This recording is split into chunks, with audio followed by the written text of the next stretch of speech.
On a recent episode of Flip the Script podcast, Jim Jones says that Dipset was the first to drop their own mixtapes without any DJ being involved. We started the mixtape movement, right?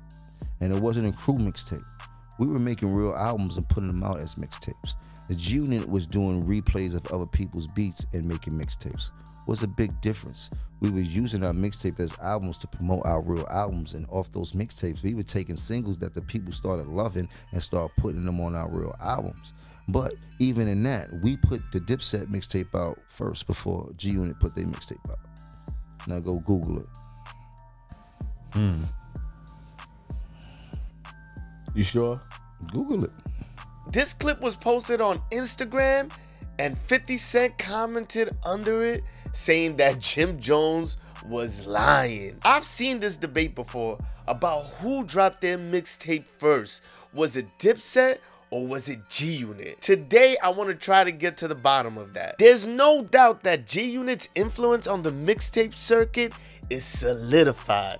Remember, back then, every mixtape that was released with a DJ, not an artist. It would be a compilation of songs by different artists. Artists dropping their own exclusive mixtapes would not come until after this era. The way G-Unit took other people's beats and made it their own was something that was really never done before, and even to this day is something that we continue to see. But Jim Jones does make an interesting point though. The Diplomats mixtape did heavily feature their own original music opposed to the G-Unit tapes. So it's fair to say that Dipset did drop the first artist mixtape with original music, but in my opinion, the G-Unit mixtapes, the way that they remix songs, had a bigger impact and jump-started the new wave of mixtapes. But let's take a look at the release dates and see which mixtape came first. 50 Cent is the Future. The first mixtape by G-Unit was released in June of 2002. But if we even want to get technical, 50 Cent's solo mixtape, Guess Who's Back, was released in April of 2002. Now the Diplomats Volume 1 mixtape, that was released sometime between February or March of 2002, putting it before any of 50 Cent's mixtapes. So what Jim Jones did say is technically true. The Diplomats did drop their mixtape before the G-Unit mixtapes ever came out. But one thing I will say, those G-Unit mixtapes had a way bigger impact than any Dipset mixtape ever had.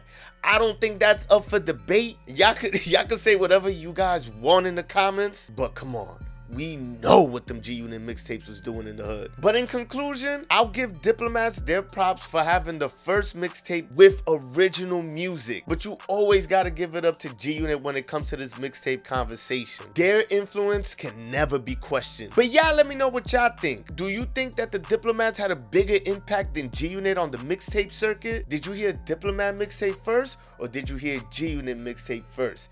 Y'all let me know in the comments. Shout out to all the yo-yas on the east side. It's your boy KD. Make sure you like the video, subscribe to the channel.